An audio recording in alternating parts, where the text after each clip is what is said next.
Good evening and welcome to another production of the Cepher Publishing Group, Cepher Moments, discussing the protocols of the A'rama'thean Remnant.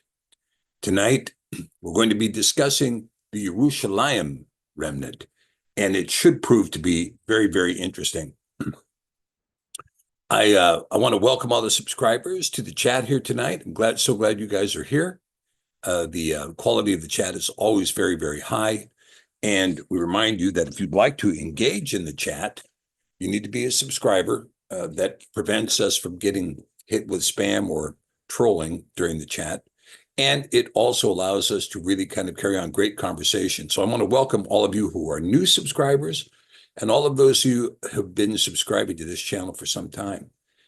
This particular series that we're doing on the protocols of the A'rama'thean Remnant was preceded by our introductory remarks last week, and we're going to carry on those remarks this week by discussing and comparing and contrasting what was taking place in Yerushalayim following the resurrection, and we're going to compare that, not today, but next week, with the emerging protocols of the A'rama'thean Remnant in Britain, and it should prove to be very, very interesting.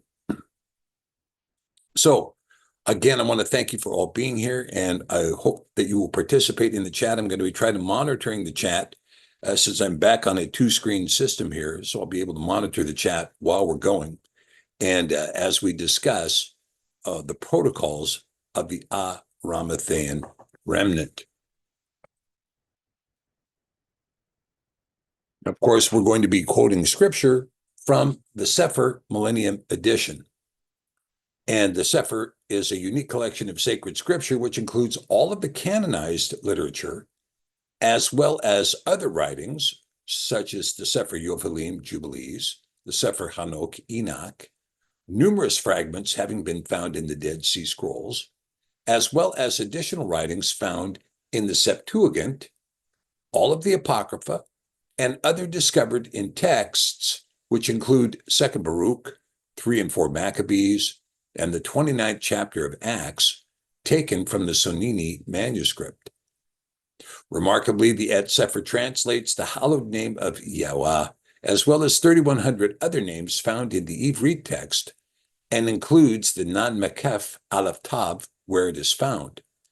What we see pictured, of course, is the faux leather-covered, PV leather-covered, 14-point large font Millennium Edition in a flexi-bind with gold leaf pages and a dual ribbon. This is currently available at the Cepher website, as is the traditional Cepher Millennium Edition, which, as you know, is of the highest publishing quality that we could reach in the United States, a hardbound Smythe-sewn edition designed to be an enduring text. Now, for some who really, put a set of scriptures to the task, well, any book is going to take some rough and tumble. But we have found that this version of the Cepher in its hardbound is really quite durable and can really put up with the spiritual warfare, if you will. All right. And before we get started, of course, we want to lift up our brother John Barr in prayer. John is a great brother and a great friend of the Cepher and a great friend of this particular channel. And so, John, we lift up your health now, brother, that you might become completely well, and that these things that are bothering you would just disappear and miraculous healing would come forth, putting you back in 100% of condition. Surprisingly to you that you're going to be in such fantastic condition, and that you will be talking to us and saying, I can't believe I feel this good. Yes, hallelujah, hallelujah. In the name of Yahweh, we lift these prayers. Okay. And I want to thank Jessica Knock, of course, for administrating in the chat tonight. She's always been a fantastic and faithful servant to pick up the freight where I drop it. And as many of you know, we've had a very difficult summer this summer. It's been nonstop, really, since about June 12th.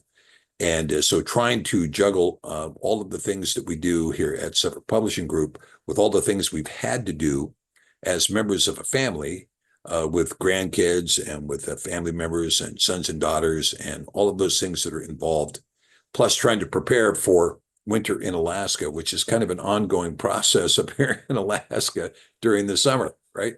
There's two seasons up here, winter and maintenance. And when you hit maintenance season, you better take care of what you need to take care of. Okay. So let's get started here. And when we talk about this, one of the wealthiest men in the ancient world was also a son of David, an exilarch king of Yahud, who stood in the direct lineage and who was widely respected not only in Rome, where he held a seat in the Roman Senate, but also in Judea, where he held a seat on the council of the Sanhedrin. The Gospel of Mark, the Besora Marcus, calls him an honorable counselor, and the underlying Greek tells us that he sat at the Sanhedrin. Referred to by the acronym JOA, the title belies an obvious truth when you see it. He is not from Arimathea. He is A'rama'thean, meaning first, the Aleph, in the divine line Thea, of high places, Rama. His name alone, when properly understood, tells you that Joseph, or Yosef, who is referenced in Matthew 1:16, is actually Yosef A'rama'thean, who is the father of Miriam. The father of Miriam. Bearing in mind here that the account of Matthew is written after the death and resurrection and during the course of the adult ministry of Mashiach, there is no reference to Joseph as was supposed his father, Luke 3:23. Although scripture is silent, he likely predeceased Mashiach by many years. Therefore, the cover of Miriam in Torah would have reverted to her father, Yosef A'rama'thean. The narrative concerning Yosef A'rama'thean is one of great interest, particularly how the growth of the JOA group would differ from the group following Kepha, and equally important, Yaakov Sadiq, or James the Just. Now, many of you who were with us last week, we talked about the family members of Mashiach, the four brothers that are identified in Scripture, and the two sisters and who they were. Tonight's presentation will disclose a secret which is generally unknown concerning the beginning of the congregation of Mashiach, and also to disclose a mystery in modernity that is equally unknown and not previously disclosed by any teaching of which I am aware. Okay. So, let us begin if we can. Fortunately, there is a record. Hallelujah. You might recall that the details of the founding of the congregation are found in Maasim, or the book of Acts. So here we're going to take from Acts chapter 4, beginning at verse 32. And the multitude of those who believed were of one heart and of one soul. Neither said any of them that any of the things which he possessed was his own, but they had all things in common, and with great power gave the apostles witness of the resurrection of Adonai Yahusha, and great grace was upon them all. Neither was there any among those who lacked, for as many were possessors of lands or houses, sold them and brought them, the prices of those things were sold, and they laid them down at the apostles' feet, and distribution was made to every man according as he had need. And Yosef, who by the apostles was surnamed Barnavi, which is being interpreted the son of prophecy, right, Barnabas, a Levii and of the country of Cyprus, having land, sold it and brought the money and laid it at the apostles' feet. Now, you might recall that this would become also the protocol for the Knights Templar. The Knights Templar would require, for you to join the Knights Templar, you had to be a landowner, and you were required to deed the land to the Templar group, such that you would own no land, and you would be wholly dependent upon Templar holdings. And over a period of time, the Templars became the single largest landowner in all Europe. owning more land than the kings of the various nation states, and also being the wealthiest group in all Europe because of their holdings and because of their banking practices. Now, the Templars were the ones who actually invented what we call letters of credit today. You might also know them as traveler's checks, where you would purchase the check or the letter at one location.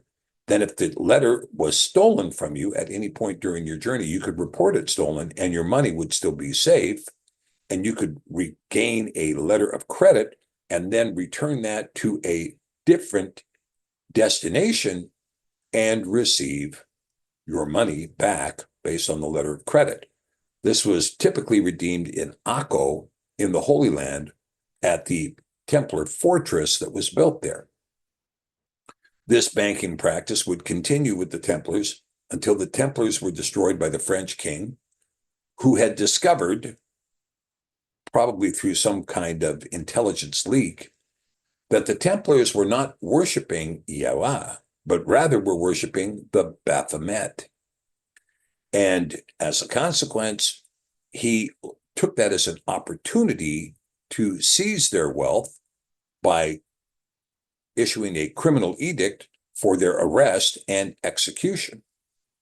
The Pope at the time was then recruited to go along with this, and the Pope was told of their behavior in worshiping the Baphomet, and the Pope denounced them and excommunicated them, and the king then had the 32 of the upper leaders of the Templars arrested, and he tried to seize as much land and property as he could from the Templars, dispersing them.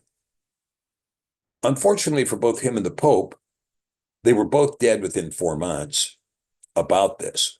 Now, when this happened, the Templars dispersed to 2 locations, one into Scotland and one into Switzerland. And the banking community that we see operating out of the Bank of International Settlements in Basel, Switzerland, had its genesis in the Knights Templar and their landing in Switzerland following this dispersal. Notwithstanding that, the Swiss Guard would then come to become the chief agents for protecting the Vatican crown, i.e. the Pope. The Swiss Guards were greatly alarmed when they failed to secure the Vatican from Napoleon, for instance. Now, so with this being said, you can see there is a methodology, if you will, to the idea that the land was transferred into the Templars and not the money. Here, Barnaby, the son of the prophet, or Barnabas, would sell the land he had in Cyprus and take the money and give it to the apostles. Now, this is a bit different, because if you maintain the wealth in the real estate is not then spent on daily necessities. This money is going to be distributed among all of those according as he had need. Now, interestingly enough, before we go to the next slide, Barnaby or Barnabas, you can see that his name was not son of Nabas or Nabi, but rather son of the prophet, which was a name, because truly he was actually Matthias, called Barnaby. Matthias, the son of the prophet, Matthias, who would be named as the replacement for Yehuda Ishkariot, or Judas Iscariot. And Matthias, or Barnabas, or Barnaby, was also the brother of Aristobulus V, who would come to be anointed the first bishop of London in the British Isles. And the two of them together were sons of Aristobulus IV and his wife Bernice, formerly named Mariamne III, the granddaughter of Herod the Great and the mother-in-law of Peter. Again, it's a family affair. So what we see here is Barnaby is going to lead the way. I'm going to sell the land I have in Cyprus, and I'm going to bring the money and give it to the apostles, put it at their feet, and they will distribute it to every man according as he had need. We see here that the congregation concluded that none of them believed that any of the things which he possessed was his own, but they had all things in common. But a certain man named Hananyahu with Sapphira, his woman, sold the possession and kept back part of the price. His woman also being privy to it, and brought a certain part and laid it at the apostles' feet. But Kepha said, Hananyahu, why has Satan filled your heart to lie to the Ruach HaKodesh and to keep back part of the price of the land? While it remained, was it not your own? And after it was sold, was it not in your own power? Why have you conceived this thing in your heart? You have not lied to men, but to Elohim. And Hananyahu, hearing these words, fell down and gave up his ruach. And great fear came on all of those who heard these things. And the young men arose, wound him up, and carried him out, and buried him. This is, of course, Acts 5, 1 through 6. And it was about the space of 3 hours after when his woman, not knowing what was done, came in. And Kepha answered to her, tell me whether you sold the land for so much. And she said, yea, for so much. Then Kepha said to her, how is it that you have agreed together to tempt the Ruach Yahweh? Behold, the feet of them which have buried your man are at the door and shall carry you out. Then fell she down straightway at his feet and yielded up her ruach. And the young man came in and found her dead, and carrying her forth, buried her by her man. And great fear came upon all the congregation, and upon as many heard these things. And going to Acts chapter 11, we see the following. And in these days came prophets from Yerushalayim to Antioch. And there stood up one of them named Chagav, and signified by the Ruach that there should be great famine throughout all the world, which came to pass in the days of Claudius Caesar. Then the Talmudim, every man according to his ability, determined to send relief to the brethren which dwelt in Yahud, which also they did, and sent it to the elders by the hands of Barnavi and Shaul. Fascinating. All right, so now it is time for us to discuss some aspects of this. And hold on just 1 second. Okay, here we go.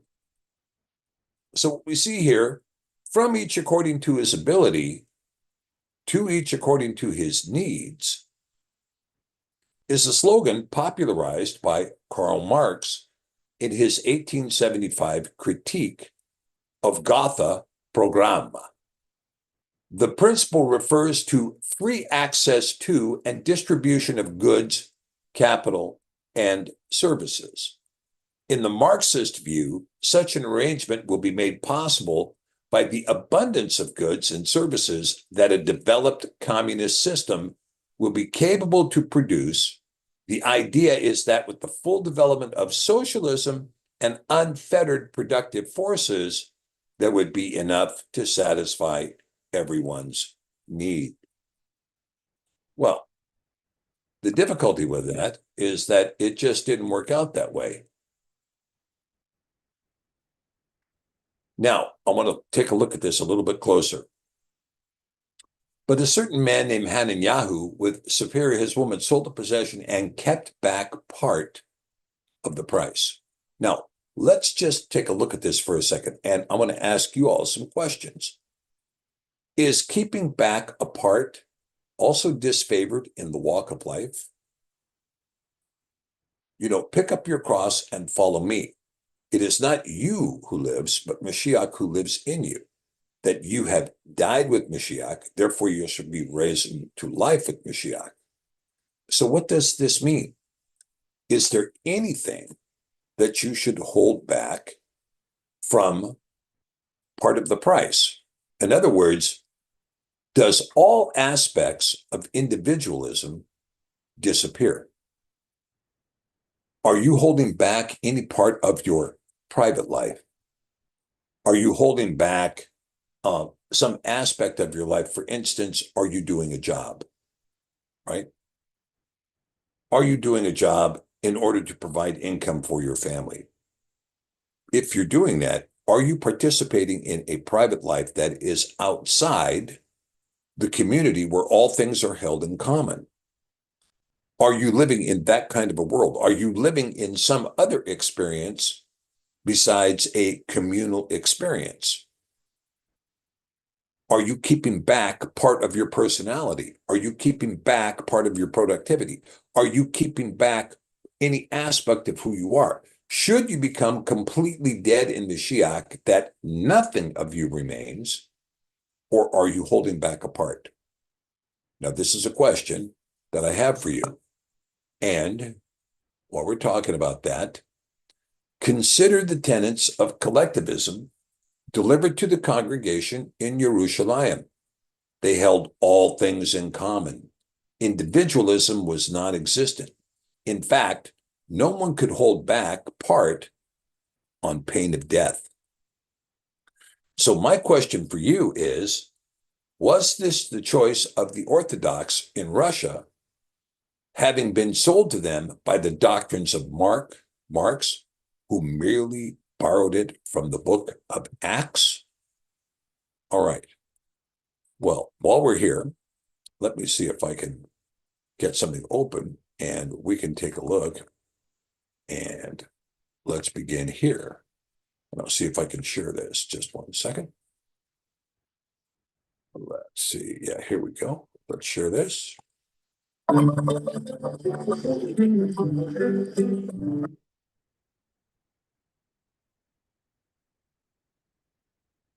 Okay, hold on. It's giving me grief. Let's just listen to it and see what we have. All right, never mind. The sharing feature is not allowing me to do this. Okay. All right. I do want to share with you a video clip. And unfortunately, I'm having a little bit of trouble doing so. And I'll try to come back to that. But I want to talk about this idea of the private life because we see this protocol here. And I think it's important for us to be discussing something here that is very, very important. Because, and I'm trying to argue to you here, that the notion of the communist revolution that took place in Russia could have been the result of the teaching in Orthodoxy that was teaching that the Acts chapter 4 church was the true nature of the church, and that this was the church that was supposed to be practiced by people, holding all things in common ownership, and it would be from each according to his ability, to each according to his need, as captured in the language of Karl Marx. Of course, we know now that Karl Marx, whose name was Victor Mordecai, was actually an agent of the international banking community who believed they could use the tenets of this particular kind of discussion to exploit the Orthodox population to create a quote-unquote workers' society. And in this workers' society, essentially, they would have a slave state whose cost could be readily predicted because all things were in common. So if all things were in common, and hey, we didn't have a lot of food, then everybody had to eat a lot less. We didn't have a lot of money for housing, and everybody had to live in a lot less space because all things were in common. Now, Marx's assumption that productivity would blossom under such a system was a misguided assumption that has never been proven empirically, ever, every time it's been tried, including with the church at Antioch and including the church at Qumran. Neither one of those churches survived, and they didn't even survive for a single generation. And part of the reason they didn't survive is because this particular protocol ignores a protocol that pre-existed and that is actually reiterated in the Gospels.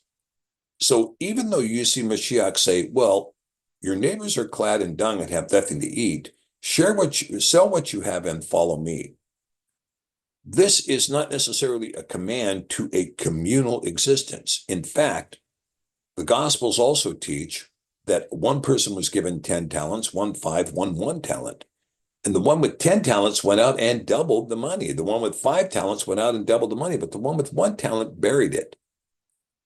And Mashiach said, couldn't you have set that at interest somewhere that I might get a little bit of a return? Well, we know you're an evil and wicked master, therefore here's your money back. And so you can see that the promise inside the Besorah, inside the Gospels, is something other than holding all things in common. And this becomes much more explicit when we talk about the condition of the Torah in respect to the new believers. And this becomes very, very important because when you're taught that the Torah of Moshe is of no effect, when you're taught that the 10 Commandments were a diatribe given to Hagar, which creates bondage, which is not what Paul was saying in that passage at all, by the way. But when you're taught that kind of thing, you're missing out on some of the critical aspects of it, because without the 10 Commandments, you have no fundamental rights. And let me just share this for just a moment, and I'll see if I can explain that. It's very important for people to understand the difference between a natural right and a government-granted privilege.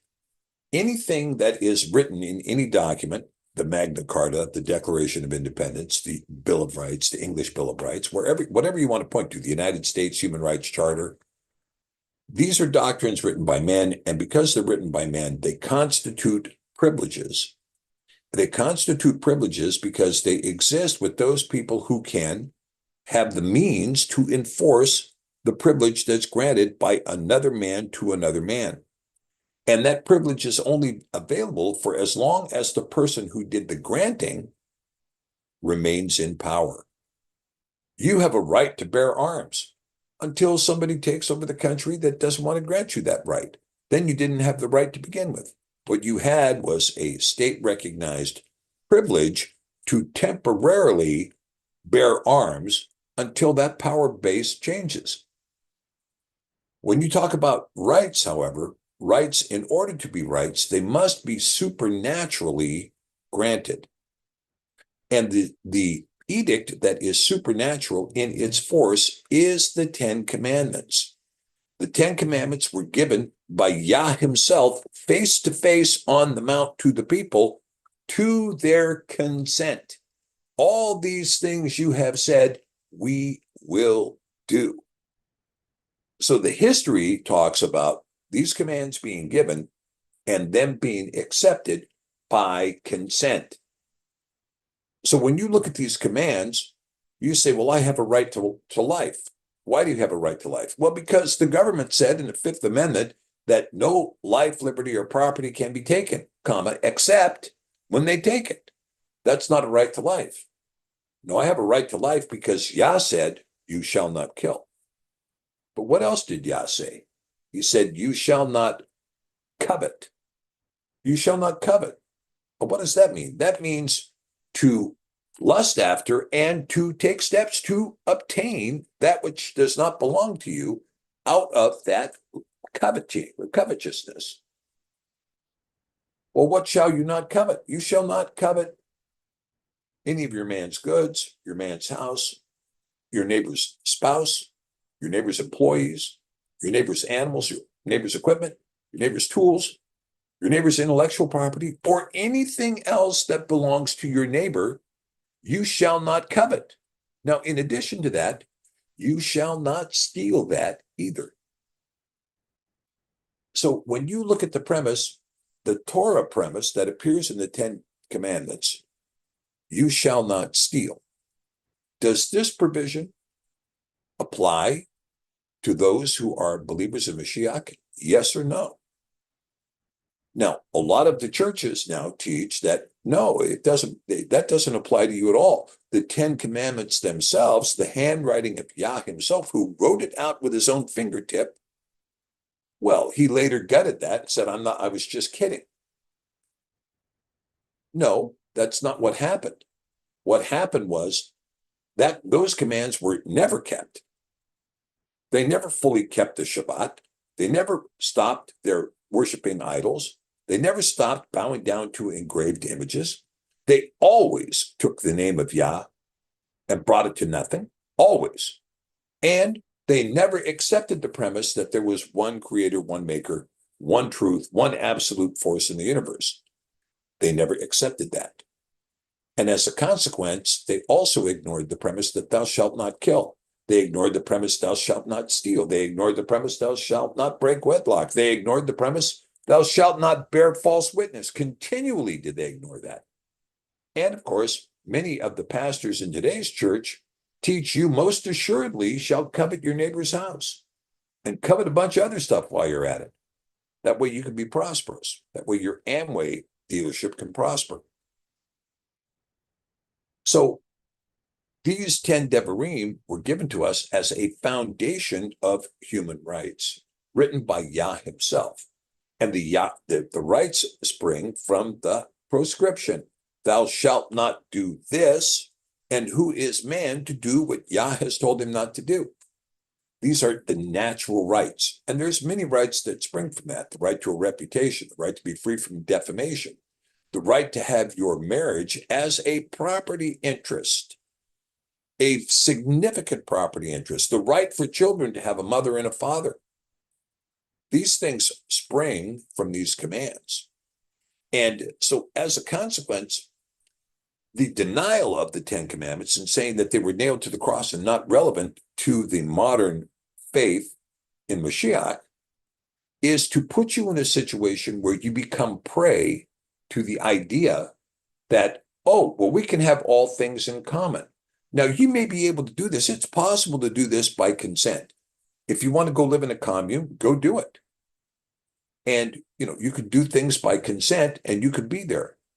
However, I can tell you, my experience, I had an experience in a commune for a very short period of time. It was not my cup of tea, to put it mildly. And I became an anti-communist thereafter. And so when we're talking about a commune, it does not reflect the idea that a person has property that belongs to them exclusively. Now, in Peter's defense, he does say to Hananiah, didn't you own this property outright? You could have kept it. You didn't have to sell it and then come here and bring only a partial price before us. You could have kept the property and you could have sold it and kept all the proceeds without bringing it here to us. But to sell the property and then come here and lie about how much you sold it for is like you've got a 1 foot in both camps. You've got 1 foot in both camps. And because of that, the Ruach Elohim did not appreciate this. Now, it gets more intense than that, because you can see that what accompanies all things in common and the doctrine of from each according to his ability, to each according to his need, is some people die and great fear comes over the congregation. And this is exactly what happened in nations that practiced communism. Now, of course, again, we can see, if we look at this from an economic analysis, we can see that the distinction between the Knights Templar who were successful practicing the idea of transferring real property into a collective ownership, and then people participating in that collective ownership of the property but maintaining that wealth as compared to expending that wealth in a communal lifestyle, caused the Templars to become extremely rich. The idea of selling the property and spending the money on the community caused the community to become poor, very poor. Now, looking at the tenets of communism, we can see that there were massive failures in communism. And the massive failures had to do with, number one, it was not voluntarily participatory. It was imposed. And I was going to play a clip for you here tonight, but I'm having problems sharing, but I'm going to see I'm going to see what I can do in terms of sharing this clip. With this thing, you never know, right? You never know what's going to happen. But let me see if I can open this clip, because I'd like to show this to you if possible. And let me see if I can get this open.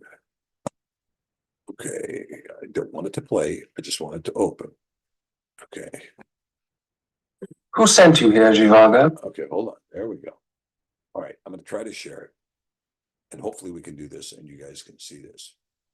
Okay. Now let's see. And share sound. That might help. There we go. Okay. Let's optimize for a video clip and let's see if we can share it. Okay, so far so good. Looking good. Looking good. Okay. All right. And let's hear it. No one sent me here, Commander. I'm going to Yerushalayim with my wife and child. They're on the train from Moscow. Yes, we've checked that. Then? You put your knife with a fork and a spoon and it looks quite innocuous. Perhaps you travel with a wife and child for the same reason. No. Yerushalayim is occupied by white guards. Is that why you're going there? No. We're going on to Barikino. Not through Yerushalayim, it's under shell fire. Commander, I'm not a white agent. No, I don't think you are. All right, Collier. Thank you, comrades. Sit down, Doctor. Take it. It's not as silly as it seems. There have been one or two attempts.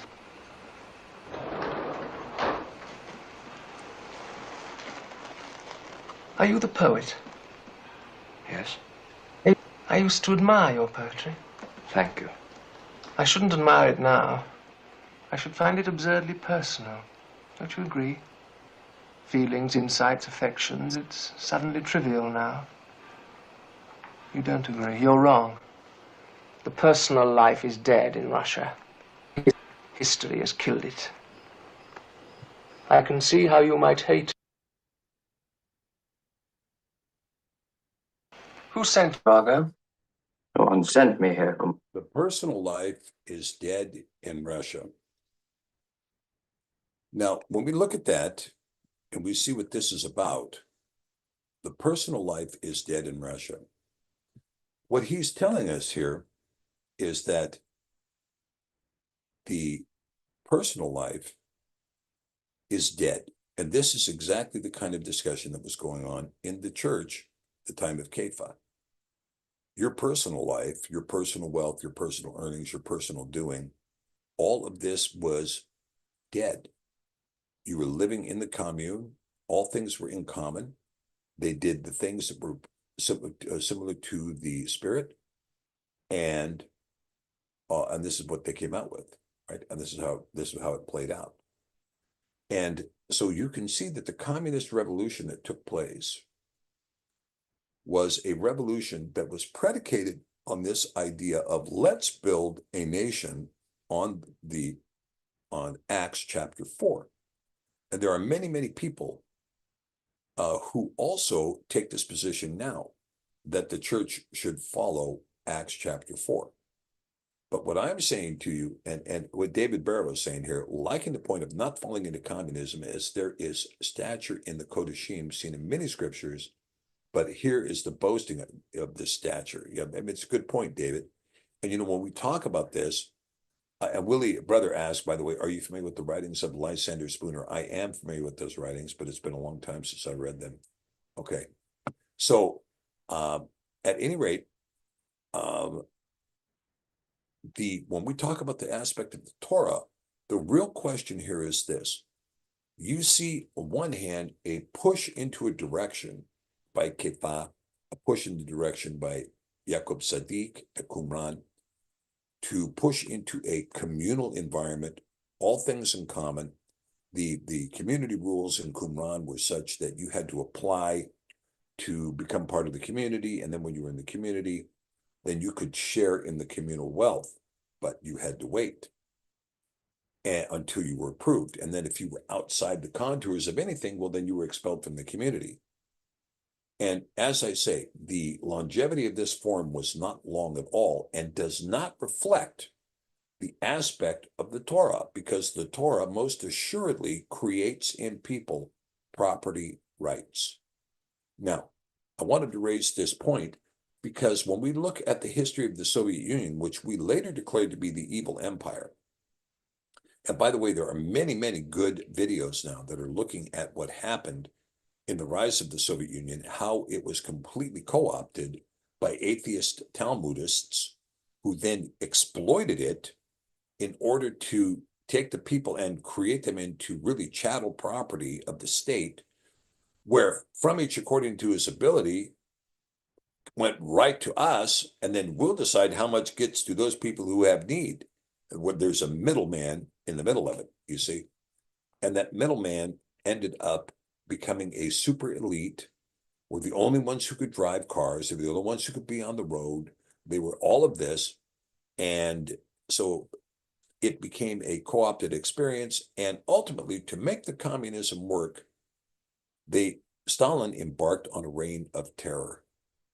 Now, there's another good video out there that I saw just the other day. Yeah, Chad Hudson says, I got enough communism during the 2020 toilet paper shortage. LOL. Yeah, that's good, Chad. That's really good. But when you look at what happened, when you take a class, for instance, a professor was going to show the class, let's practice socialism. How many of you like socialism? All the students, well, we love socialism because we get free schooling, we get free medical, we get free. And he said, okay, let's practice it. So we're going to take a test. And so they took a test, and everybody in the class got a B. And those students who had done an A performance said, how come I'm getting a B? Well, because what we did was we just went ahead, and the people who did the worst, that's the grade that we gave to everybody. Oh, okay, because we don't want anybody to, the tallest blade of grass is the first one cut. So we just want to make sure that everybody gets the same grade. Next test they took, well, guess what? The highest grade in the class was a D. And the third test they took, the highest grade in the class was an F. And he could not get anyone in that class to perform above that F level thereafter. When you see what happened in Russia, this is exactly what happened under Lenin, and it happened very quickly. We're talking about 2 years after the Tsar was deposed. So you're talking 1923, 1924.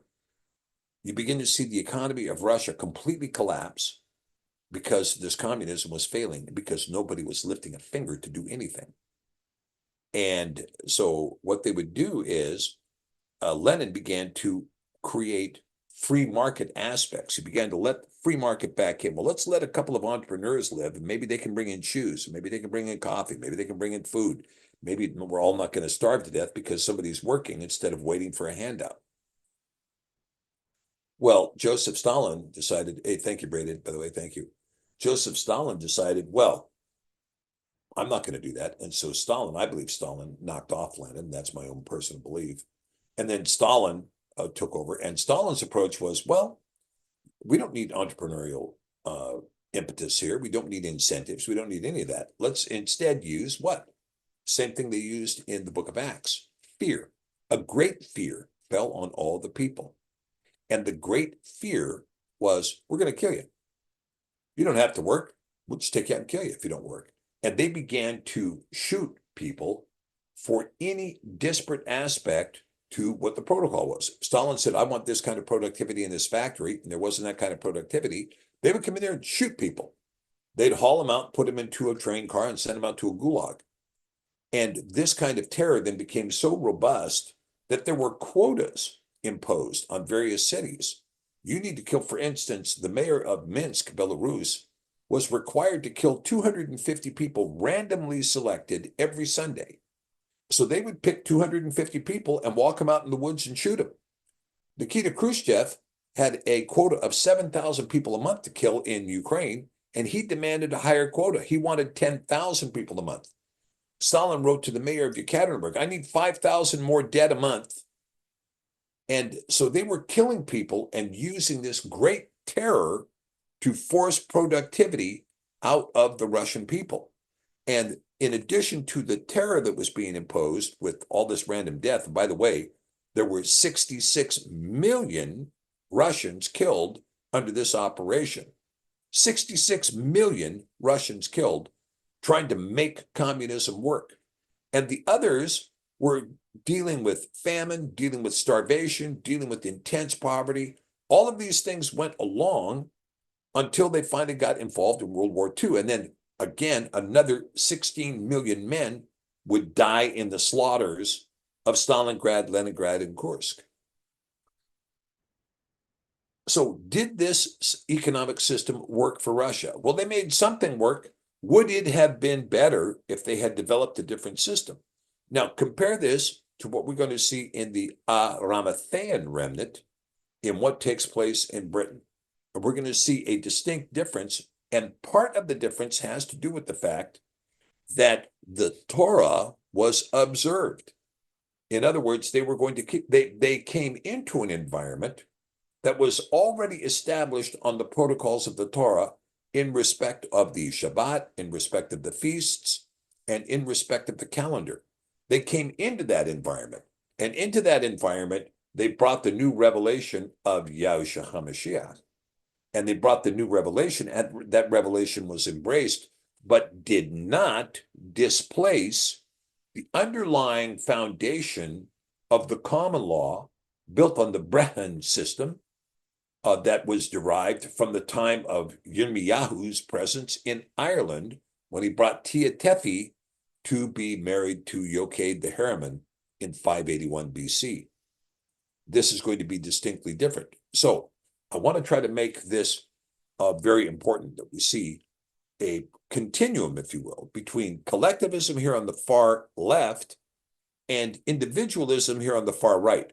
When you get to the far extremes of individualism or the far extremes of collectivism, you get to a collapsing situation. You're going to have a collapsing situation. Now, to give you an example, Alexander Dugin, the great Russian philosopher, still living and advising the leadership in Russia, has made the point about individualism, that individualism would become so intense that you would, ultimately divorce yourself from the nuclear family, which is really kind of the baseline collective. And then from there, you divorce yourself from your own marriage. Then pretty soon you divorce yourself from your own sexuality until you're divorced from your own personhood by becoming transhuman, by taking on a neurochip. And the neurochip is really hyper-individualism, hyper-narcissism, if you would, or narcissistic individualism at the most extreme level that ultimately leaves you as a digital file in some chip in some cyborg. That's the final end of individualism. But the final end of collectivism is all of the lemmings jumping off the cliff because there's nothing to eat.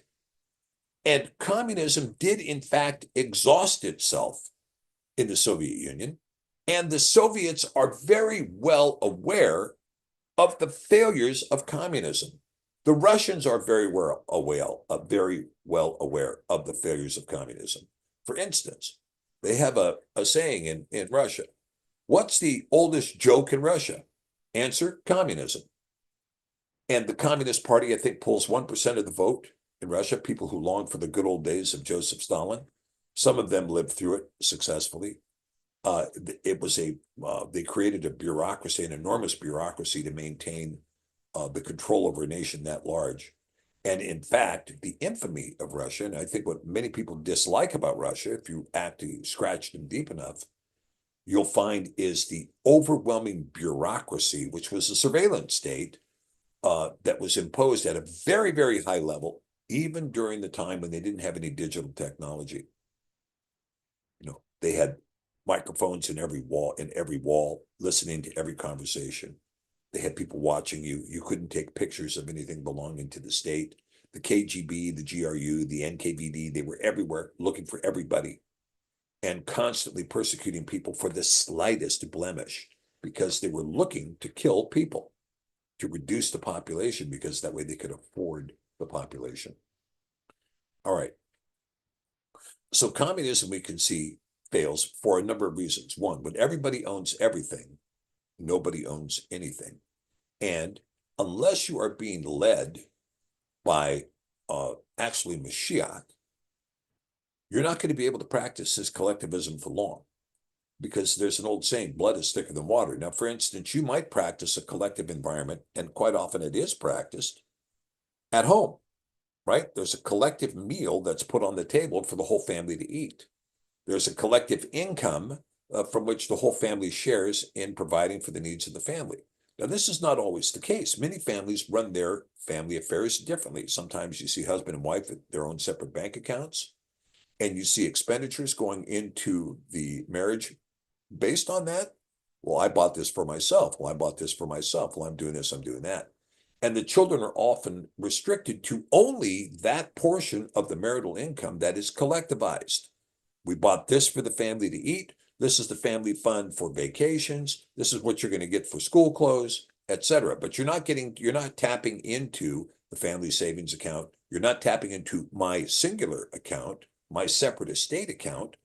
And these kinds of things also go on in American families.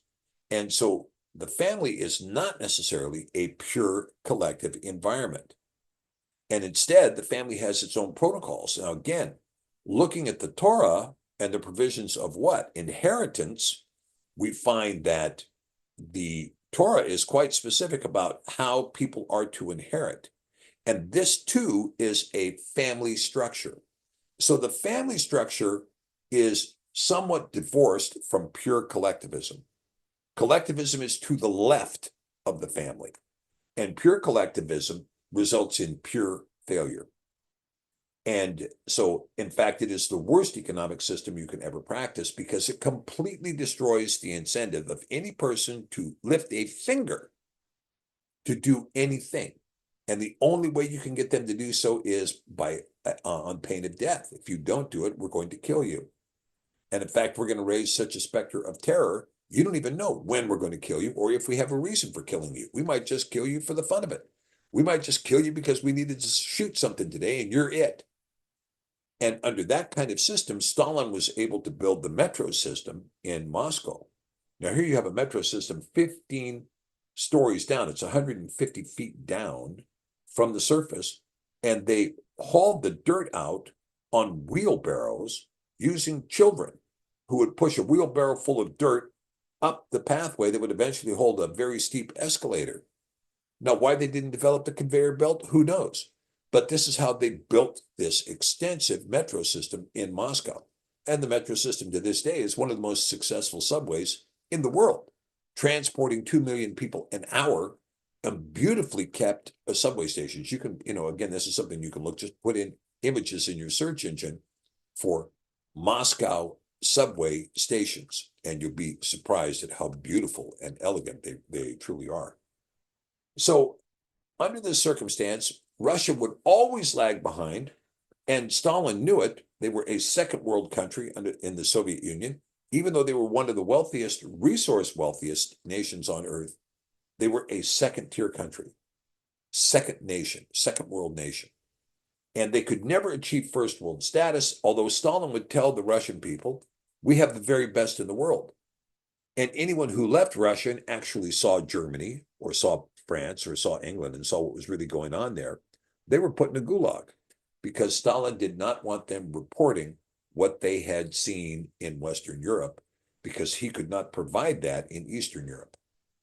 Now, with the collapse of communism, which, by the way, was a 70-year period that took place from 1921 to 1991, a 70-year famine, if you will, a famine of the word, imposed by atheists who controlled the nation, who knocked all the crosses off all the churches. So it became very clear as the communism progressed in the Soviet Union that this was not from each according to his ability to Yah, to each according to his need from Yah, but rather from each according to his ability to Stalin, who would then take the lion's share out of it to make sure him and his buddies were, fat cat cronies, then to each of you according to his opinion of your need, which wasn't very much.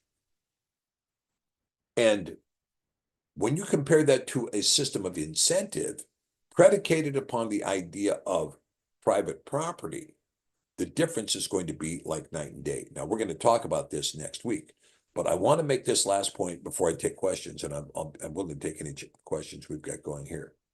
So I can put together the DDK Torah teaching. Yeah, the DDK Torah teaching for the fledgling assemblies. Yeah, that's right, Glenn. The DDK is a document of rules for the assembly, the DDK. And this was also contained in the Ethiopian library, by the way. All right, but let me say this, that, okay, yeah.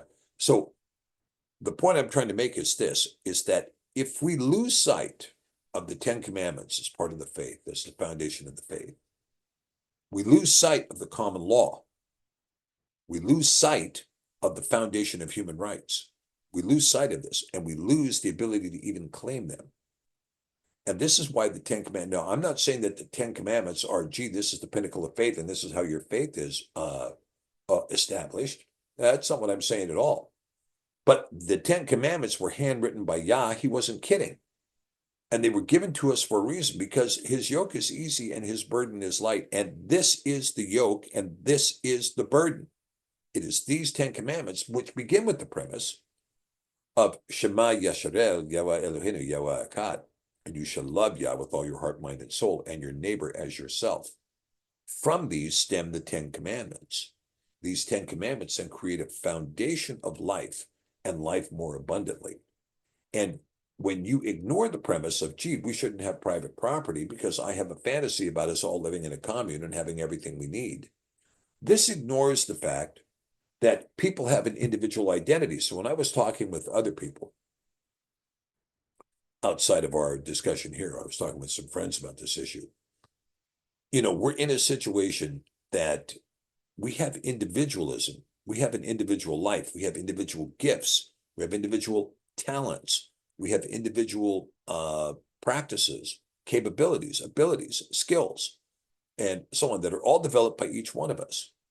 And should we give those all up that we may sit in a monastery and pray and then live on the same loaf of bread? You could, if you so desire, you could do that. However, from a nation's point of view, or from a tribe's point of view, or even from a family's point of view, this is not required by the gospel. It's not required by the gospel. The gospel assumes that you are going to be able to excel in your individualism while not ignoring the needs of the collective. Be a cheerful giver. Do not be sitting in your wealth while your neighbors are clad in dung and have nothing to eat. You have duties to take care of the orphan, to take care of the widow. You have a duty to visit those in prison. You know, you have a duty to feed the hungry, to clothe the naked. And this can be done responsibly within your own stewardship. It can be done within your own stewardship without having to divorce yourself from your individualism. So the true life is somewhere on this continuum between hard collectivism and hard individualism. It is living the life that Yah has given you, granted you, gifted you with, blessed you with, the grace he has put into your life, the skills he's put in front of you, the experiences you've had. All of these are blessings to you to make use of them to glorify the kingdom, while not ignoring the duties that you have done for the least of those among us. It's very interesting, you know, when Paul discusses the idea of taking care of the widow, right? Okay, well, if we're going to take care of the widow, okay, fine. But the widow has to be a bona fide widow. You can't have some widow come up and say, I guess what, I'm a widow. What do you mean you're a widow? You're 21 years old. And it says in the scripture that a widow must be 60 years old or older, because if she's younger than that, she can get remarried. And it's not the duty of the congregation to take care of a widow who can get remarried, right? This is the discussion. What does that tell you?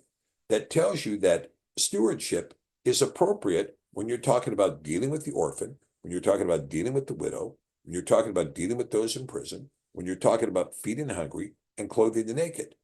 You know, clothing the naked, you know, you look at World Concern has got more clothing than they can possibly deal with.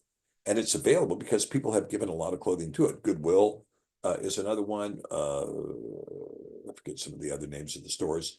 But there's many, the Salvation Army, and there's another one, I forget the name of it, but there's many places where they take the gifting of clothing and they make them available to other people at no expense or at very little expense. Same thing with food banks, although food banks are going to become more and more important as we look into the future. Feeding your friends and neighbors and even the people you don't know and even the people you don't like is going to become more and more important. And, you know, a true ministry, I mean, like, for instance, I was involved with what was called the Athens Refugee Center, called the ARC. And this refugee center concentrated on one thing. It had a place that it provided in downtown Athens where men could come in one day a week and shower. Women could come in one day a week and shower. It would be open to drink tea, listen to the gospel, play chess, or play backgammon. And then on Saturday, they would put together enough meals to feed 750 people. And the meals consisted, if I recall, each meal consisted of 2 hard-boiled eggs, 2 big pita breads, and 7 green olives, and 7 pepperoncini. And so this is what was given to each one of them. But guess what? It was a meal that was provided to people.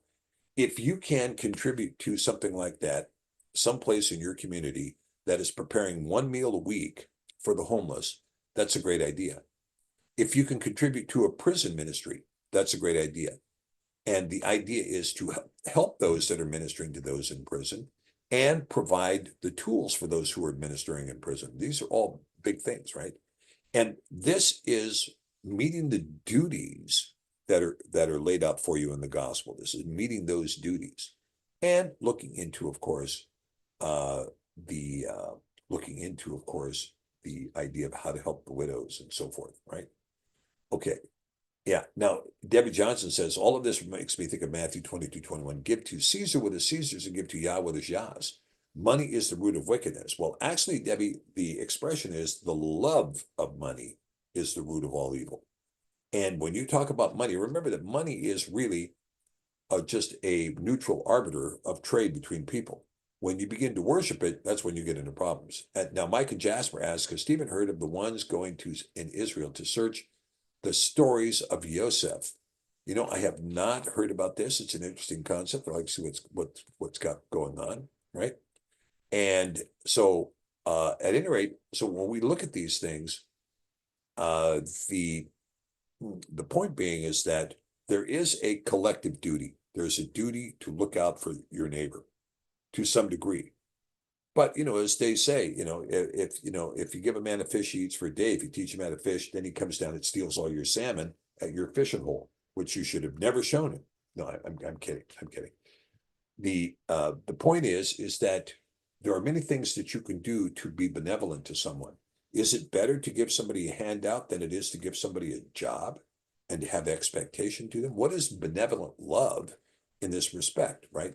But to help a person become fluent in a longer life. And so collectivism does not feed that. Now, I wanted to show this to you because I wanted to make it clear that from each according to his ability, to each according to his need, comes from the book of Acts. And even though the book of Acts does not tell you about the failure of that system, it did in fact fail. And you can see that great terror came upon the people, both with the death of Hananiah and his wife Zipporah. Great terror came on the people.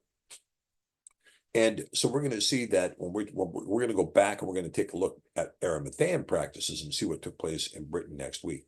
Okay, now let's see. Now, Rick Johnson asked the question, was not visiting those in prison for brothers and sisters who were in prison for their faith, not for evangelism? Well, now, in this case, Rick, I mean, this is a very good question. And because quite often we see in prison, the prison ministry is very much, usually it's voluntary. I mean, you show up at a prison, you say, okay, we're going to teach on the gospel. And no prisoner is forced to come in to listen to this teaching on the gospel. But prisoners that are interested do come in. And many of them, of course, they get a Bible and they throw it in the trash can the day they're released from prison. But a lot of them don't. A lot of them have a turn in their life. A lot of them become different people. A lot of them become spiritual people. A lot of them are able to repent and they are able to heal and they are able to get better and they are able to turn their lives around. A lot of that happens in prison. And this is why quite often the faith is appreciated in prison. Okay. And Tina asks, my opinion of the Nag Hammadi. Now, the Nag Hammadi these are a group of writings that were found in Nag Hammadi in Egypt. And most of them are 3rd century writings, 3rd century and 4th century writings, and they're primarily Gnostic. So in addition to being pseudepigraphal, for instance, Judas was long since dead, Thomas was long since dead, in this Gospel of Thomas or Gospel of Judas. And they also have this Gnostic property, which is basically saying that Mashiach is spiritual, but did not come in the flesh, which means that most of the Gnostic writings are antichrist in their nature. Okay. And that doesn't mean you shouldn't read them. I'm just saying that most of them are antichrist. Okay. And let's see what else. So let's see. Yeah, there you go. Let me see what else we have here. Oh, so Debbie asks, she's looking for a world update. Excuse me, that's Indo asking for a world update, and I'm going to get into that here in just 1 second. In light of your teaching, discuss the impact of CBDCs. I will do that as well. Yeah, the volume of food thrown away in big box and small corporations, these companies do not donate unless a 501c3 approaches the corporation. They will donate if you ask, and you cannot believe the volume of food that's thrown away. So this is, this is a very important thing. Okay. Okay, so Chad Hudson is asking, what about a husband and wife having sex on the Shabbat? That the commandment says keep Shabbat holy, etc. Well, yeah, this is actually a provision that is found in the Book of Jubilees that says, you're supposed to stay away from your women on Shabbat. Now, you ask some women, they'll say, yeah, that's a really good idea. Take a break, Slick, right? And so the my opinion on it is that it is probably very proper to respect that idea. Not that having sex inside of marriage is an unholy act. It is not unholy. But the idea here is that to set apart the day, set apart the Sabbath evening and the day to respect Yah and to put your focus there and concentrate on that. And so Jubilees does provide that. People say, well, you're adding to the Torah. Well, people are going to have to prove to me that the Torah was only the 5 books that included Genesis, which I don't even think Moses wrote. And I don't think Moses wrote Deuteronomy either. So how do you know Moses didn't write Jubilees? And how do you know it wasn't the original 5, right? Somebody told you that. All right. Okay, so let's see. Paul said that Mashiach came in the likeness of human flesh. Well, I mean, that is an English nuance that does not reflect exactly what Paul is saying. I mean, Paul is very much in an interesting situation. Okay, now, yeah. So Chad says yes. Refrain from doing your pleasure on the Shabbat. Yeah. There you go. And that's not inconsistent with what is taught in Leviticus, what is taught in Deuteronomy too. It's consistent with that, right? So it's a good point, Chad. Thank you for raising that. All right. Let's talk about the CBDCs, the world calendar, where we are and so on, the world events, because we are in a very interesting time. And I want to say this, but part of the reason I'm teaching the protocols of the A'rama'thean Remnant is because we're going to be coming into a period of chaos here in the world. It's a period of serious upheaval. And when this upheaval is complete, I mean, imagine if you're living in Gaza right now and your whole world has disappeared into rubble. Now, when this war is over, you're going to have to do something. Well, what are you going to do? That's the question. What are you going to do? You could just sit down and die. Some people will do that. Other people are not going to do that. Other people are going to rebuild the life. Some people will rebuild the life out of reaction. Well, gee, let's put this up. Okay, that'll work. Let's stay here.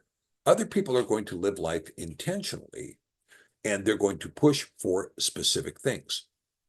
And for instance, me, if I was a Palestinian, I would be going to the international court asking for trillions of dollars of damages against the nation of Israel to completely rebuild the Gaza Strip, and that the money should be taken from them and that their bank account should be seized and the money should be given us so we can build all new resorts on the beaches there at Ekron or whatever. Yeah, I mean, it's an approach, right? But when you're talking about in our world, this is the thing. We're going to be looking at the collapse of what has become the American system, because we're no longer a constitutional republic. We're basically a communist dictatorship operating in control of a corporate entity that is pretending to be the United States of America. And all of it is going to come crashing down. And when it does, we're going to have to ask ourselves, who are we as a people and what do we do? And what I say to you is that when you look at the history of the common law, the strength of the common law is 1,500 years old, and it's predicated upon the 10 Commandments. And the whole system that has been given to us through the A'rama'thean Remnant. This is the design that was given to us. And this was a practice that took place for 350 years without any Roman interference. And when Rome finally did start to interfere, it couldn't completely extinguish it until about 1300 AD. And then there were periods of time when there was nobody that was in this spot, but we're back here again. And this world is opening up to us again. And so when you look at worldwide events, here's the thing you have to keep in mind.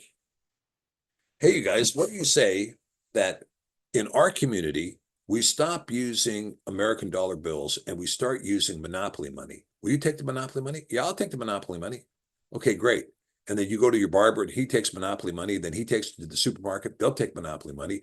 The clerk takes his paycheck home, gets monopoly money, goes down and puts gas in his car because the gas station will take monopoly money. All of this works really fine until you find out that somebody's printing monopoly money over at their house and they're amassing this huge amount of money and they're buying stuff with the monopoly money that you can't get. And they keep doing this. And then one person comes out and says, you know what? I'm not taking monopoly money anymore. I'm only going to take real money. When that happens, that whole schema of using fake money falls apart. It starts to crumble because one person says, I want real money. And then the next thing you know, the gas station guy agrees, the supermarket guy agrees, the barber agrees, and on down the line it goes. And this is what has happened in the real world. When Russia decided to go on the gold standard, all of the nations in the world jumped on board, the BRICS, because they were tired of being abused by somebody who was printing trillions of dollars that they didn't have in order to steal all their natural resources, pay off their politicians, overthrow their elected governments, and steal and basically engage in bullying and tyranny and everything else you could imagine. They're tired of it. How many are tired of it? All the nations joining BRICS. So the CBDC, the central bank digital currency, is something, when you look at what's going on with the currency that's currently in motion right now, most of us have cards that have chips in them. Touch your chip on the thing and, boom, you bought your food. Touch your chip, boom, you bought your coffee. Touch your chip, boom, you get this, whatever. And these kinds of things, this is a form of digital currency, right? You didn't take out a dollar bill and spend it. You just pulled out a card that had a chip and you had the digital currency. It's a form of digital currency. When you talk about the Federal Reserve creating, quantitative easing and buying into Wall Street and pushing billions and billions of dollars into the currency, how are they doing this? Are they actually taking over, truckloads of cash and saying, hey, I'm here with my cash. I've got 3 van loads out here full of $100 bills. Let's offload them so I can buy the stock. No, it's all push a button on a computer, which is a digital file. So we're already in a digital currency world. The central bank digital currency is designed to say, look, you're going to have to use this currency and you cannot use what's called fungible currency, which is something in your hand that allows you to make a transaction without your bank knowing about it. Well, I'm going to pay cash for that today. Okay, great. Here's your dog food, right? And so under these circumstances, the bank says, we don't want that anymore. We don't want people to have the freedom to make a purchase of any transaction at all whatsoever without us knowing the specifics of that transaction. And the key to the central bank digital currency is it is followed by a social credit score system that's already being imposed in the United Kingdom. It has been imposed, well imposed in China, where if you speak up against the government, if you voice an opinion that someone doesn't like, if you say that the crook is a crook, if you say the emperor is naked, well, then you don't get to rent a house anymore. Well, then you don't get to get on a bus anymore. Well, then you can't fly on a plane anymore. Well, then you can't access your bank account anymore. You're cut off. You're just cut off because we don't like you. And eventually, if this is allowed, this will become a collectivized system of absolute computerized tyranny. Techno-fascism is the word I put for it, because you can see that AI might be making the decision. Look, the idea, you ever seen those charts that say your ideal, what's your height? Well, my height is this. I'm 6 feet tall. Great. Well, your ideal weight is 175 pounds. And if you're over 185 pounds, well, then you're obese. You ever seen those charts? It's like, well, hey, guess what? We don't smoke anymore. So guess we weigh a little bit more. But the fact is that those charts still exist. Now, imagine when AI comes in and says, look, we know for a fact that your Fitbit is telling us that your blood pressure is this, that your blood sugar count is this, that your respiratory rate is this, your heartbeat is this, and that you've got this much body weight on you, this much fat on you because you're eating inordinately. So now your central bank digital currency no longer allows you to buy potato chips.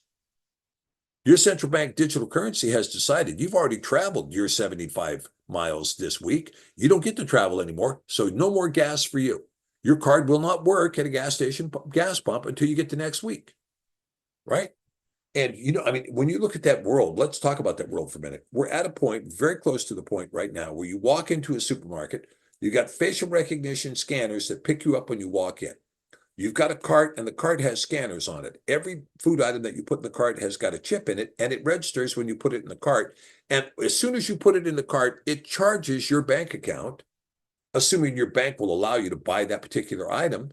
And then you just simply take it up to the thing, bag it up, and walk out. You don't have to pay for it. There's no clerk. There's nothing else. It's already done. The transaction's already mastered. And not only that, but when you're walking down, your cart recognizes you. As soon as your facial recognition is attached to that cart, your cart starts playing your favorite playlist while you're walking down the aisle. Oh, la-di-da-di-da-di-da. Let's hear Hey, Hey, We're the Monkeys again. While you're putting in, the foods. And they're even suggesting, well, you forgot ketchup. We've talked to your smart meter in your refrigerator. You're short on mayonnaise and you only have 2 eggs left. You better buy this while you're here, right? So your cart begins to think for you. Your smartphone is thinking for you. Your smart television is thinking for you. Your smart refrigerator is thinking for you. And all of this is being processed through your digital currency, which is completely controlled by an AI bot that has no consideration for your humanity whatsoever, but expects to ultimately to turn you into a cyborg. Now, if you want to go down the road to that kind of a society, go down the road to that kind of a society. Some people want to live in freedom again. And freedom requires, and this is something AI does not understand. When we talk about freedom, we need freedom. The only way a society will grow is with an intellectual free market. You have to have a free market of ideas. The free market, the intellectual free market, is 100% dependent on free speech. You can't have politically corrected speech and mandated pronouns. When you start mandating pronouns and politically corrected speech, you are a dead society. Your inertia is completely gone. Your ability to innovate, your ability to progress, your ability to generate entrepreneurs is completely terminated. It's done because you don't have an intellectual marketplace in freedom. You have to have a free marketplace of ideas accompanied by a well-regulated free market. Under those circumstances, where you're respecting the property rights of the individual before you, life can thrive and thrive very well. And not only that, but innovation comes about, and innovation comes about that will take care of all these problems. Okay.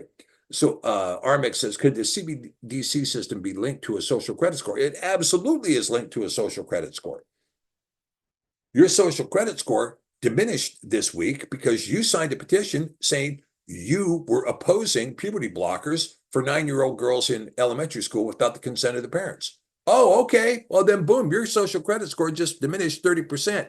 Now you can no longer get on an airplane. Now you can no longer take a train or a bus.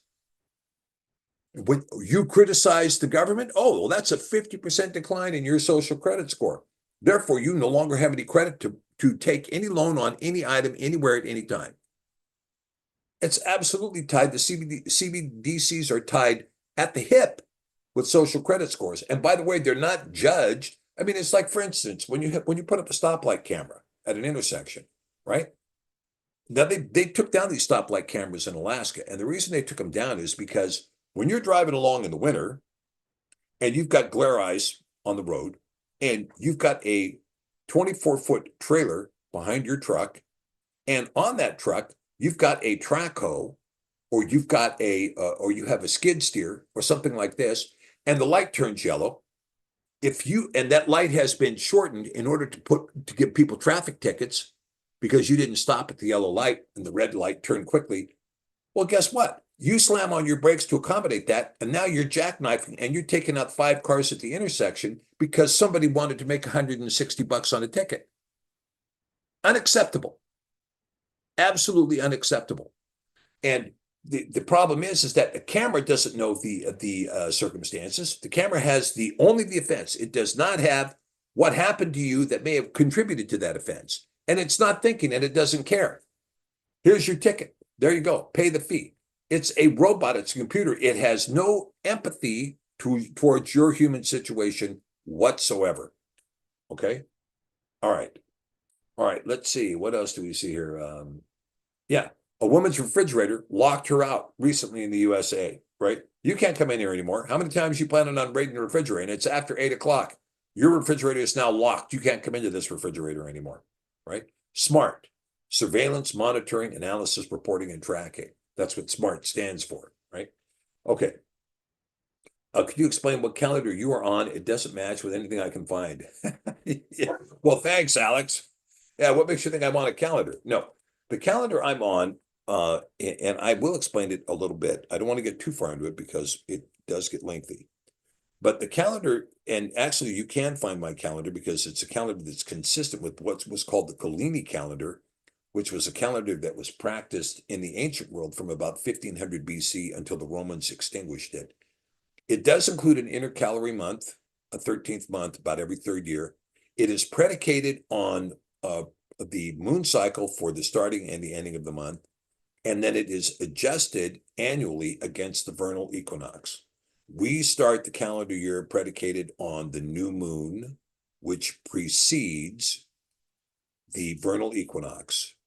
It's the last new moon before the vernal equinox is the first day of the first month. That's the calendar we're on. And that's the adjustment. And every month is predicated on the new moon. That's the first day of the month. The 15th day of the month is the full moon. And so this is the calendar. And it's just that simple. It's the last new moon before the vernal equinox is the first day of the year. And sometimes that provides for a 13th month year, an intercalary month, they call it. But that's basically it. That's the easiest way to explain the system. Okay. All right. Let's see what else. Okay, somebody's talking about Kamala Harris. Yeah, now there's something I spoke a little bit about this on, and I want to remind you, you guys can catch me on Radio Free Alaska on my Telegram channel, Radio Free Alaska. There's a Radio Free chat that's also there. You can also reach me at Stephen Pigeon chat on Telegram. And then we have a number of Cepher chat. We have Cepher Shabbat. We have Cepher South Africa, Cepher Australia, Cepher UK, Cepher Holland. There's a number of Cepher channels that are also available on Telegram where you can catch me. RFA is broadcasted every day, Monday through Friday, 3 o'clock, or almost every day, sometimes not when I can't get to it. But 3 o'clock Pacific time, 4 Mountain, 5 Central, 6 Eastern. And we deal with all kinds of topics. Typically, we're talking about topics of the day. I also do a Global Awareness TV with Scott Bennett on Wednesdays. Usually I'm on Eating Wild Honey and Locusts with Jessica Knock on Tuesdays, and that is at noon Pacific time. And of course, we do this presentation on Thursday evenings. And so this is where we are. So, and that's an idea with a lot of these events. Okay. So Shell asks, Dr. Pigeon, if we are in the period of the labor pains, Matthew 24, when does a woman's pain reduce before the birth? Oh, yeah. What's that? We're not talking about Braxton and Hicks here. We're talking just before the labor pains reduce just before you get into the transition portion of labor, if I recall. I mean, I'm a man, so I've never gone through labor, but I've been there many times when my children were born. And yeah, so there's sometimes there is a brief respite before you get into the transition when the baby's head begins to crown. And but so are we in that kind of a situation? I think the labor pains, we've been in labor pains for some time. When we look at the tribulation that we're currently experiencing, it does appear that Satan is on earth right now. I mean, when have you seen such crazy, crazy things? And I've never seen it. And we've got a convulsion going on now that is going to result in a real change-up. Again, if you go back to World War I, prior to World War I, there was a thing called the Austrian-Hungarian Empire. There was a Russian empire under a czar. There were many things in Europe that were completely different. The map of Europe was completely different than it is today. And it was completely different during World War II than it is today under the Axis powers. And so now you can see that the world is about to change again. There's going to be a political shift really all over the world, South America, Africa, and the most stable environment in the world, believe it or not, is actually Iran, China, Russia. Those appear to be the most stable environments. Those are the ones that I would expect to maintain their political status when this thing is through. Western Europe is going to be completely different. It's going to be completely different than what it is now. Probably the idea of the EU is probably going to disappear, and there's going to be borders erected between the different languages being spoken in Europe. And the United States is in for a complete reorganization. I do not believe that a 50-state unity is going to exist by the time this whole thing is over. We're going to be in a completely new recapture, completely new reorganization, because people do not want to live with other people in this country. Better than 60% of the nation wants a divorce. The left wants to be divorced from the right, and the right wants to be divorced from the left. We can't live together. We have really wildly disparate values. Okay, so Mike and Jasper ask us, the Cepher in the Philippine language? I have a friend who reads Tagalog. No, it is not in the Philippine language. If somebody's interested in translating it into that language, we're interested in entertaining that. So we're up to that kind of thing. We're trying to develop some things now that are going to make the languages that we have had translated available on a website application. Again, this is work that I can't do. I have to have help doing it. And we do have some people helping us to try to put that together.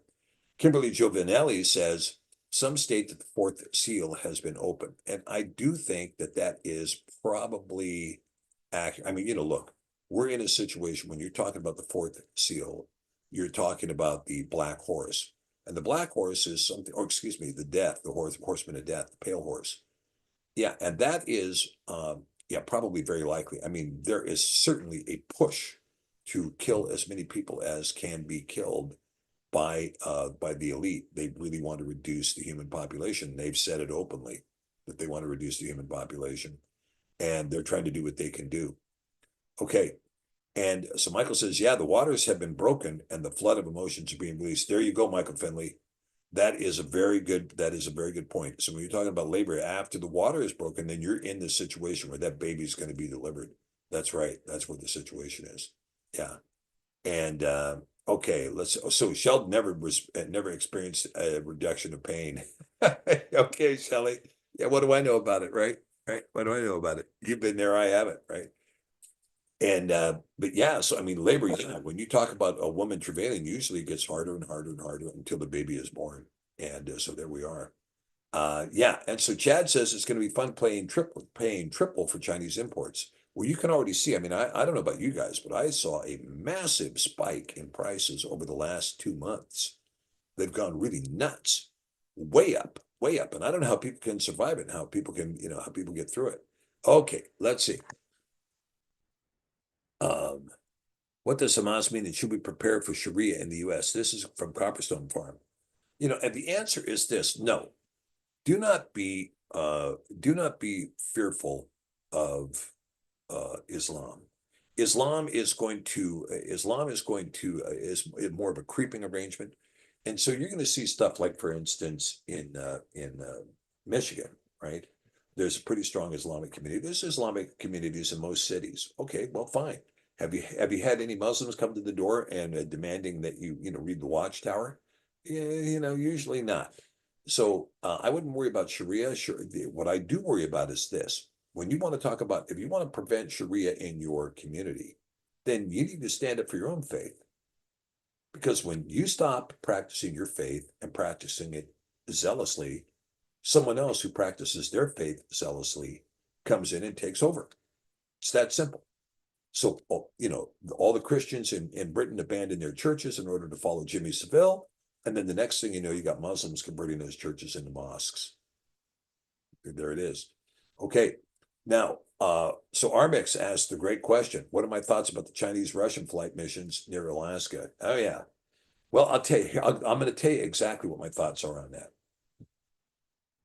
When I was a young person, when I was younger, I'll put it that now, not when I was a young person, when I was younger, we used to have a scramble thing going on here all the time. There were many, many F-16s in Alaska, and there was a base way out on the end of the Aleutian chain called Shimia. And this, I think, was just before the crash of the Soviet Union. And the Soviet Union used to run these Tu bombers, these blackjack, or these bear bombers rather. They'd run these bear bombers with a couple of MiGs right up against the Alaskan border over and over again. I mean, we're talking about more than 100 times a year. Russia would try to test the American airspace along Alaska to see where the radar was working. And we had jets that we would scramble out of Shimia to confront whoever it was, and they would be able to confront the Russians right along the international date line. And then, of course, these were replaced by F-22s, the Raptor, which I think is a great aircraft. A lot of people say it's not a good aircraft. I think it's a great aircraft.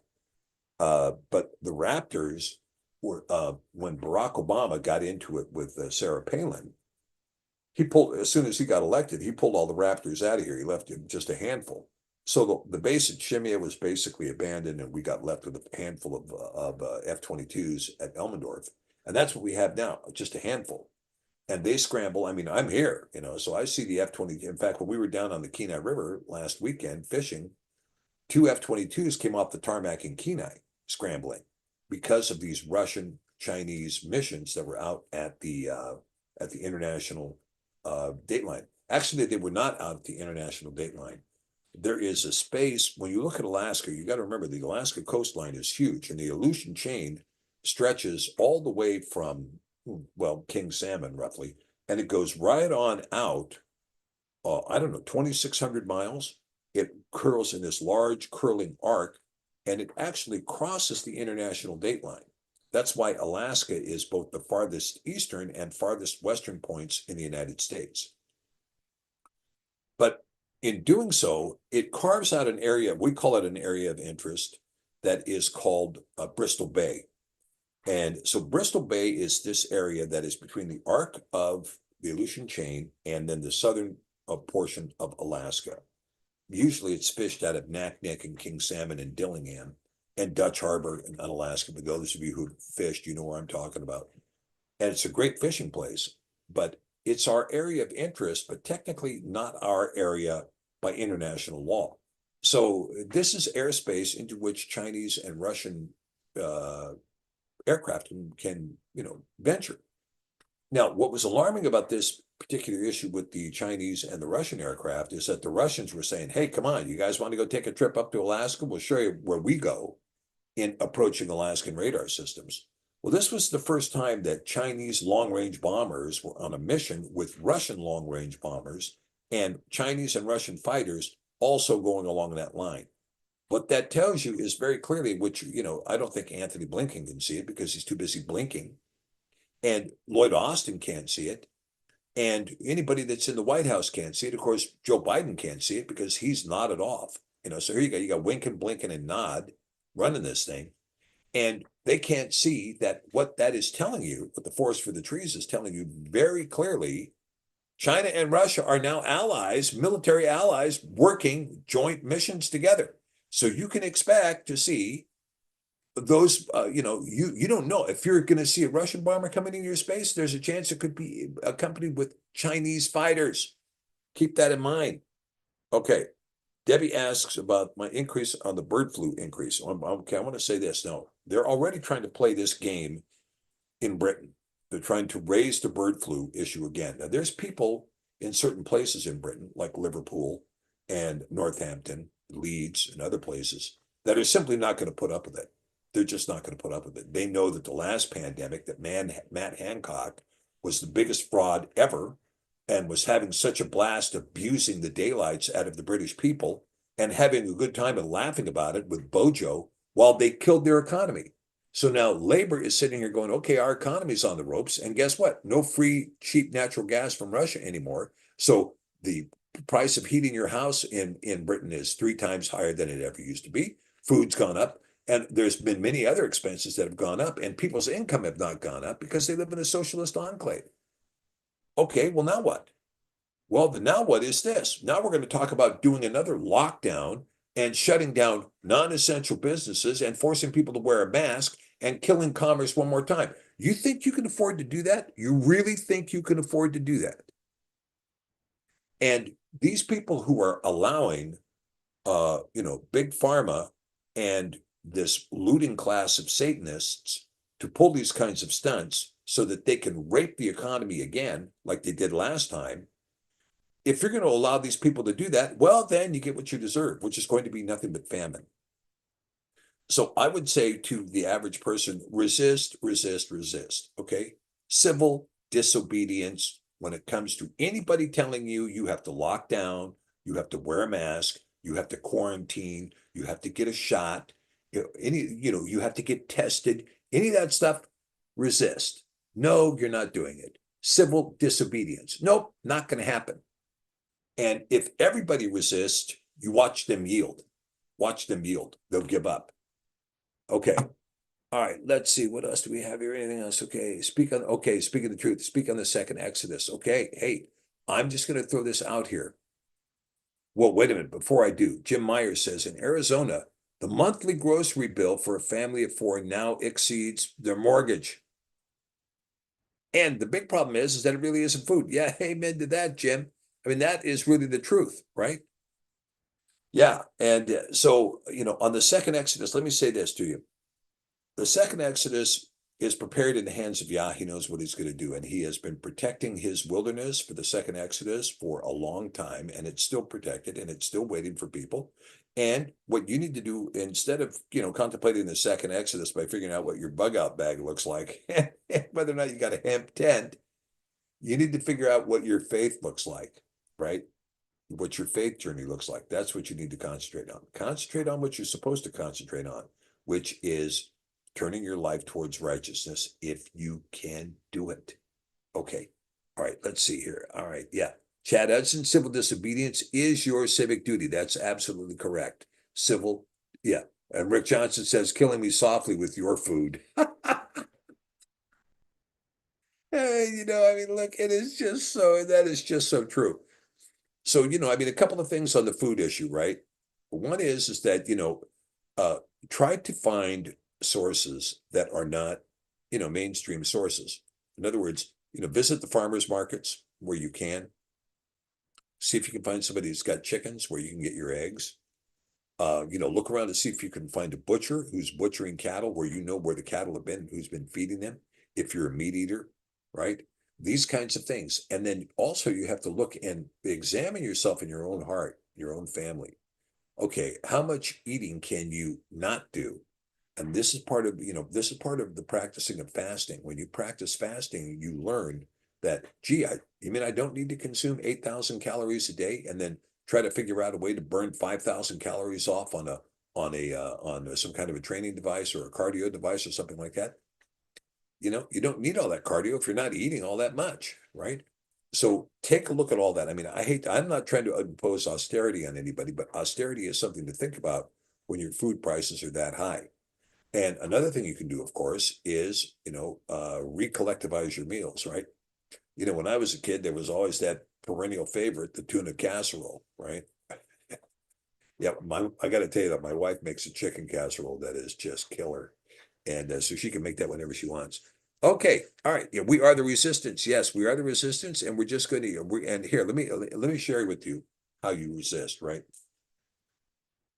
I wish I had a clip for it. I could show you the film clip, but I'll just give you a quick example. When somebody tells you, you know what, you need to wear a mask, the correct response is no. Okay, and you want to deliver it in that respect. Okay, just don't hold back at all. Let your no be your no. Yeah, hallelujah.